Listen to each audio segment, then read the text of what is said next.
Hello, I'm Gary York, CorruptionBehindBars.com, and if you're watching me right now, you're watching my YouTube channel. If you like any of the stories we talk about here on my YouTube channel, please subscribe to my channel. Also my Facebook, CorruptionBehindBars.com. I want to talk today about contraband, which is a common thing that is talked about amongst correctional officers. Many articles have been written, many videos have been done on contraband being brought into the prisons, being hidden in the prisons, but yet, even though we talk about it so much, we still have officers being hurt every week in the United States with contraband that is hidden by inmates. We still have contraband hidden all over the prison compound. So with that in mind, let's talk about where contraband can be hidden and where can inmates find items to make contraband. And let's just have a little awareness talk today to try to remind ourselves that when we're walking on the prison compound or working in the dormitory at our prison, let's keep in mind every day that somewhere around us there's a piece of contraband that can injure us. So what we need to do is teach our new officers where to look for this contraband, teach our new officers how to find this contraband, teach our new officers what can be used as contraband. And for us older officers, let's don't let complacency get in the way. Let's keep tuned up. Let's keep tuned in to the new ideas that inmates come up with as far as making weapons to harm correctional officers. We'll start with the prison library. Now, I hope most prison libraries have wooden shelves for their books, but I know there are some prison libraries in the country that have metal shelves. And the inmates can take a piece of metal from the shelf and make a shank. And that is already a perfect angle for them to sharpen into a weapon that could kill you instantly. So let's try to make sure that our libraries don't have metal shelves and that our prison libraries have wooden shelves. And let's also make sure that we check the library constantly for contraband. The library, from my experience, has been used for smaller contraband items, such as hiding drugs inside books and legal aids and inmate legal assistance like to hide marijuana inside the legal books. So randomly check all the books on the shelves for pages being torn, something being dug out like the binder of the book, and things being placed inside the book. Books are also a great place for inmates using drugs to hide needles and syringes. And the library also has a lot of computers where inmates can obtain wires and things that they can use in the dorm with batteries to make tattoo guns and so forth. So let's don't forget how many things can be made or taken out of the library from the prison and used against us. Let's don't forget how many good hiding places are in the library. And speaking of syringes, I have found during some of my investigations in the prison system when we're doing drug cases that inmates go to the medical unit and they'll have their appointment and the nurses will have some syringes laying out. And you know how great inmates are at picking things up and placing them in their pocket without being seen. And syringes are being taken out of our medical departments quite often. Sometimes we'll have a nurse who falls in love with an inmate or falls in lust with an inmate, and she'll actually provide the inmates with these syringes. But many times the inmates steal the syringes from the medical unit, and they'll steal sharps from the medical unit. We have to not only teach our officers to be very careful when inmates come back from the medical unit. We should do routine pat-down searches and checks of inmates when they come back from medical units. But also we need to teach our medical personnel how dangerous it is to leave their sharps laying around when the inmates come up for medical appointments. These sharps are not only going to be taken back by the inmates and used for drug use, such as the syringes, but these syringes and needles can be used to attack an officer. A needle in the neck can be deadly.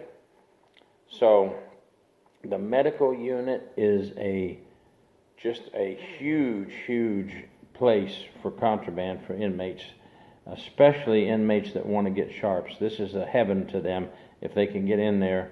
And we have a complacent nurse, a complacent prison doctor, and they leave things laying around. And the same thing is said for the dental department. The dental department, as we all know, have a lot of tools that can be used by the inmates to hurt correctional officers and hurt other inmates as well. So keep the library and the medical unit in mind. Let's never forget about our boiler rooms and maintenance rooms. Many items of contraband have been found in there. We have inmates that go out on work squads, we have plumbing squads, we have electrician squads, and a lot of them get into these maintenance rooms. And I had an investigation one time at Charlotte Correctional Institution where we heard of a lot of drugs and drug paraphernalia being stored in the maintenance room. And we got into the maintenance room, and some officers were with me, and we could not find anything. We were searching and we couldn't find anything. And you know that most maintenance rooms are boiler rooms. They have the pipes going across the top and down the sides, a lot of noise going on from machinery. But what is around those pipes? There's a foam cover over the pipes, approximately a ½ inch thick, sometimes 3/4 inch thick, to insulate the pipes in the maintenance room. Well, we weren't going to give up.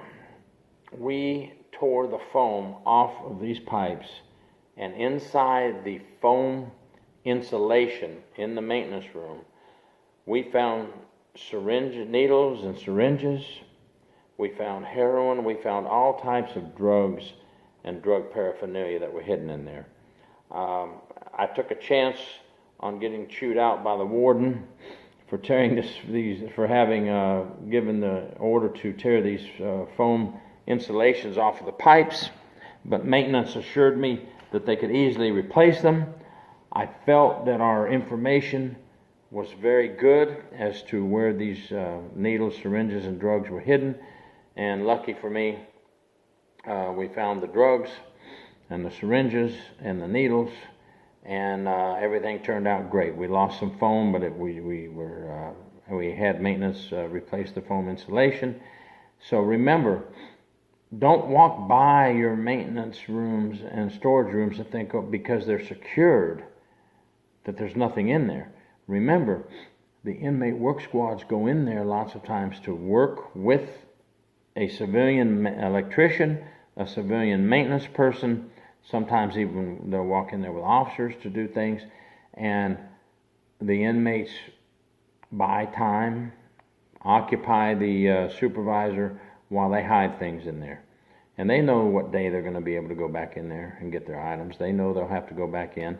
Most maintenance rooms have to be attended to daily or several days a week in the prison system. So the prison maintenance rooms cannot be excluded. Outside work squads, very big. Many of you already know what I'm talking about, but apparently we're not getting the weapons out. I realize we can't get them all. I mean, the inmates know where every shank and weapon is buried on that prison compound. Every now and then, you have to get a team together with metal detectors and get out on that compound and get out on that ball field, get around those basketball courts, get around that fence line where the inmates go jogging, wherever they exercise, wherever they walk around the compound, around the dorms, behind the plants, under the plants, buried under the plants. It's a very dangerous situation where all these weapons are hidden. And sometimes we just have to get the metal detectors out, and we have to get out there with a team, and we have to start digging, and we have to start checking. It's amazing what you'll come up with. You'll never find them all. That's what makes our job so dangerous. We have 25 officers per se on a shift, and hundreds of inmates. Mostly every inmate has a weapon hidden somewhere. And if you think our job is not dangerous, just look at the statistics. We've had some sad things happen on the street with the police officers on the street. And we've also had some sad things happen to correctional officers on the prison grounds these past 3-4 years. It's getting bad everywhere. And I think that we need a reminder from time to time about checking for weapons and checking for contraband, because it is for your safety and everyone you work with and everyone at the prison's safety, that you don't get complacent and just decide not to look for weapons. Every day you come to work, you should probably have in mind, I'm going to try to find a weapon today, or look for contraband today, or remove something before I go home from this prison that could harm my fellow officers or other inmates or prison staff on the next shift. Just say to yourself, if I can find one thing a day, maybe I've saved a life. I realize you have counts. I realize you have feeding time. I realize you have to have many different things that are going on during the day. But as you're going around your dormitories or your cells, or doing your cell checks, you can look for things. And I'll guarantee you'll find something every day if you want to. So we've talked about the maintenance rooms. We've talked about outside. Oh, let me go back to outside grounds. I think I mentioned outside grounds, but we didn't get to them. You know, they have the maintenance buildings outside with the lawnmowers. Some of them are motorized lawnmowers. Some of them the old push lawnmowers where they're self-propelled. I don't believe there's many of those left anymore at the prisons, but we still have prisons with the self-propelled. And lawnmowers are used to pick up drugs that are left during the off hours after 5 p.m. to 6 a.m. I've done investigations with the Florida Department of Law Enforcement where we sat in the woods at night waiting for a drop-off vehicle to come by and throw a McDonald's bag out into the lawn and then speed away and drive off. Well, what's in the McDonald's bag? Drugs. And who gets those drugs?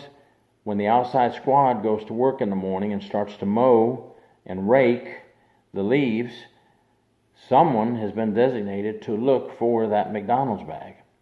And as they're raking leaves, they'll bend over, pick up the McDonald's bag and throw it in the wheelbarrow and cover it up with leaves, and off they go with the drugs. And they'll suitcase the drugs in a body cavity, or maybe they'll hide them outside in one of the maintenance shops, and when they go back in for lunch, they'll hide them in the plumber's putty, and or drop them in the middle of a paint can when they go in to paint in a protected sealed bag. Many ways for them to get contraband in. You just have to keep your mind open and try to think of any way that drugs could come in. Believe me, the inmates will think of those and they'll double you on it. I'm just throwing a few out there, and the inmates will find other ways to bring contraband in. You know, we have the drones now. Some of the drones have been successful.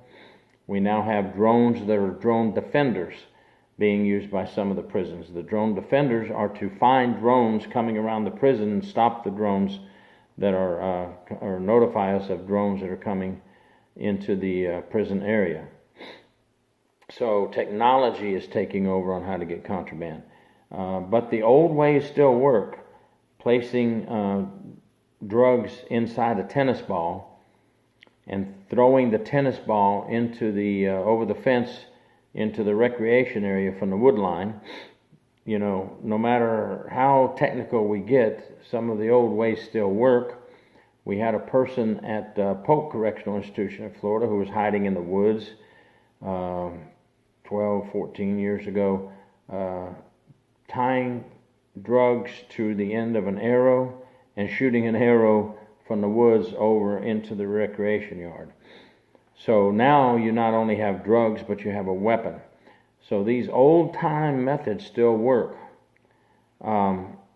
as well as the new technology and the new ideas. So please keep in mind, I've talked about other areas in the dormitory today. We know where the inmates live, there's going to be contraband. But I kind of wanted to get away from the dorms. Every time you see or hear people talk about contraband, we're always talking about the dormitories, and we've beaten that to death. If we don't have that figured out by now, we really need to get some extra training done. So I just wanted to bring some new areas into mind that the inmates use to hide contraband. And I would like for any of you out there that hear this, listen to this YouTube video, leave comments on some places that contraband where you have found contraband that we may not think about, or very unique places where you found contraband. I'll put this on Corrections 1. I'll put this on Correctional Officer Brotherhood and a lot of the correction sites, and also on my YouTube. So wherever you see this YouTube video, please tell us where you have found contraband when it has been a very unique situation, so that we can all learn from it. And I hope that I got your mind going just a little bit, and I thank you for listening to my contraband and weapon video today for the prison system. CorruptionBehindBars.com. My name's Gary York. Please subscribe to my YouTube. Thank you.